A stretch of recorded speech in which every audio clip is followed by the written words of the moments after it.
పౌరాణిక చారిత్రక తత్వ జానపద చారిత్రక సాంఘిక శ్రేష్టమైన పాత్రలు, చారిత్రకమైన పాత్రలు. ఒక కృష్ణదేవరాయల పాత్ర, ఒక చంద్రగుప్తుని పాత్ర ఎవరు నటించగలరండి? ఒక్క ఎన్టీ రామారావు గారు తప్ప.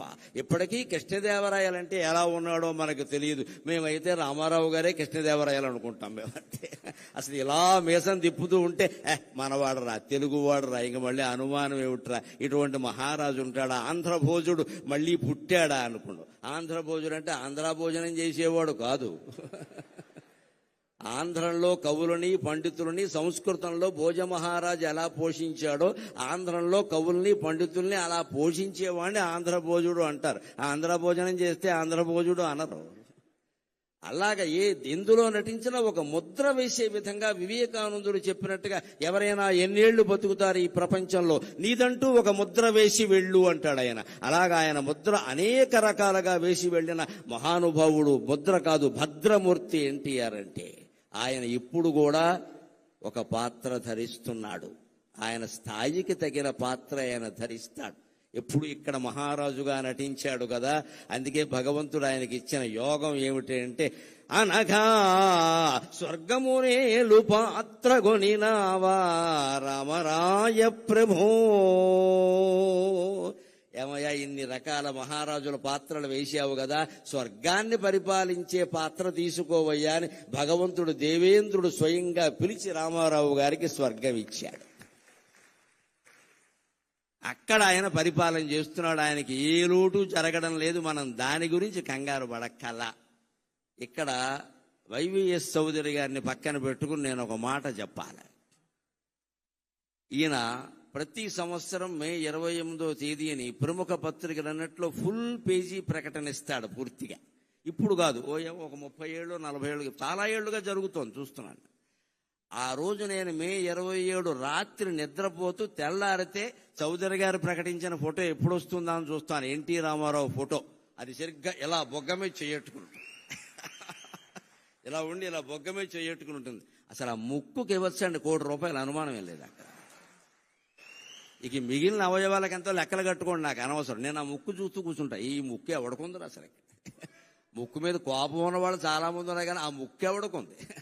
కోటేరు లాంటి ముక్కు, కోటేరు లాంటి ముక్కు అని కావ్యాల్లో సినిమా పాటల్లో పూర్వం వారి కోటేరు లాంటి ముక్కు అండి నిజంగా అయింది. ఆ ముక్కు చూసి ఈ ఫోటో ఈయన ఎక్కడ పట్టుకున్నాడని నేను అడిగాను ఒకసారి. నేను ఇప్పుడు రక్త సంబంధం సినిమాలో సావిత్రి చంద్రుని మించు అందములిగించు ఉంటే ఆ ఫోటో గోడకు తగిలించి ఒక 4 సార్లు చూపించారట. మళ్ళీ ఏ సినిమాలోనూ లేదు, ఎప్పుడూ లేదు. దాన్ని పట్టుకుని ఆయన పరిపూర్ణమైన సంతృప్త హృదయంతో ఇప్పుడు నీ సేవలో ప్రభుని ఒకే రకమైన మాట రాసి ప్రతి సంవత్సరం వేస్తారండి. మా ఇద్దరి మధ్య బంధుత్వం అదే ప్రధానంగా, ఆ ఒక్క ఫోటో. ఈ ఫోటో ఎక్కడ దొరికిందండి బాబు? ఇది రాముడి కంటే కృష్ణుడి కంటే అందంగా ఉందన్నా నేను. ఇలా బొగ్గ మీద చేయి పెట్టుకుని ఉంటే అస్సలు అది కాదండి. ఆయన చూసిన వాళ్ళు 16 ఏళ్ల అమ్మాయిలు కూడా ఎన్టీఆర్ వెనకాల పడాల్సిందే. ఆ ముక్కు అంటే అంతే, ఇంకా కోటేరు లాంటి ముక్కు అంటే అంతే. అటువంటి ముక్కున్న మొగుడు దొరికితే ముక్కోటి దేవతలకు మొక్కుకోనట్టు లెక్క. బండ ముక్కులు బొర్ర ముక్కులు కాదు ఎంతసేపు. ముక్కు అంటే ఎన్టీ రామారావు ముక్కులో ఉండాలి. ఆ ముక్కుకు జాలి ఇంకేం అక్కల. ఆయన నటన నుంచి కదా, ఆయన జీవితం నుంచి కూడా మనం నేర్చుకోవలసింది క్రమశిక్షణ. 3:30 అంటే 3:30. ముఖ్యమంత్రిగా ఉన్నా 3:30, నటుడుగా ఉన్నా 3:30, వాళ్ళ నాన్నగారి దగ్గర వ్యవసాయం చేసినా 3:30. ఎప్పుడైనా 3:30. తండ్రి నుంచి నేర్చుకున్నది. ఎప్పుడు 3:35కి లేచే అలవాటు ఆయనకి లేదు. గంటిపేట ఆశ్రమంలో ఉన్నా సరే కార్యదర్శులు వణికిపోయేవారు. ఎందుకంటే ఈయన 3:30కి లేస్తాడు, 4:30కి బల దగ్గరికి వచ్చి కూర్చుంటాడు. వెంటనే వాళ్ళు వచ్చి నిలబడాలి అక్కడ, లేకపోతే అయిపోతుంది ఇక్కడ. క్రమశిక్షణ అంటే నాయకుడైన వాడు ముందు తాను కలిగి ఉండి ఇతరులకి చెప్పాలి. బ్రాహ్మీ ముహూర్తంలో లేచాడండి. 4 గంటల నుంచి 5:30 వరకు ఉండే ముహూర్తాన్ని ప్రధానంగా బ్రాహ్మీ ముహూర్తం అంటారు. ఆ ముహూర్తంలో పిల్లలు ఇవాళ యువతరం లేచి మొహం గడుక్కుని కూర్చుని చదువుకుంటే రాని విద్య ఉండదండి. సరస్వతీ కటాక్షం కలుగుతుంది ఖచ్చితంగా. 4 నుంచి 5:30 గుర్తుపెట్టుకోండి.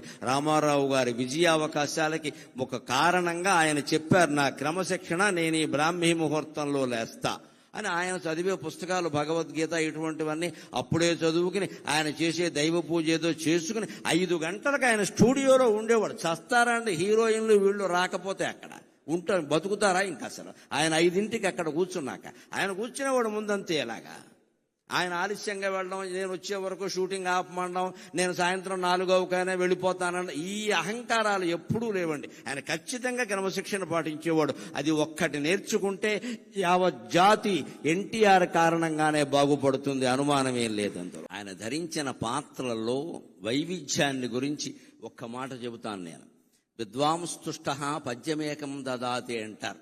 మాబోటి పండితులకి నిజంగా హృదయం ఆనందమైతే మాటలు రావు, పద్యాలు వస్తాయి.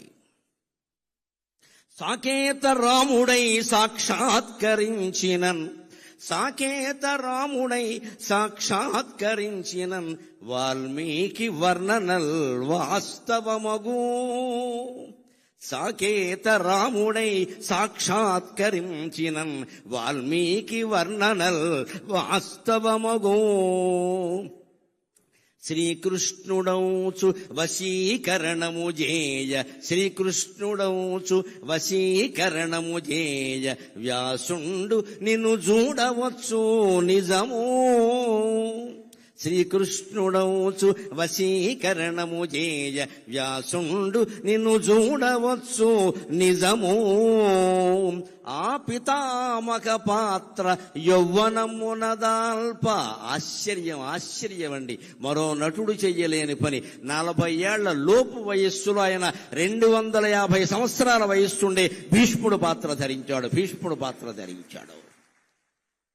ఇప్పటి హీరోలు తెలుసుకోవాలి, ముసలి పాత్ర ధరిస్తే నా ఇమేజ్ పడిపోతుందనే దరిద్రపు ఆలోచన రానియకూడదు. నటుడంటే అన్నీ చెయ్యాలి. భీష్ముడు పాత్ర, ఆ పాత్ర ధరించింది. నేను అనుకున్నా ఏదో పెద్ద వయస్సు వచ్చిందేమో అనుకున్నా, రాలేదు. 40 ఏళ్ల లోపు వయస్సులో 257 సంవత్సరాలు జీవించినటువంటి భీష్ముడి పాత్ర ధరించడం, ఒప్పించడం, మెప్పించడం అంటే సామాన్యమా? భీష్ముడు మళ్ళీ పుడితే సాధ్యమవుతుంది ఆ విషయం. అది అటువంటి పాత్ర ధరించాడు ఆయన.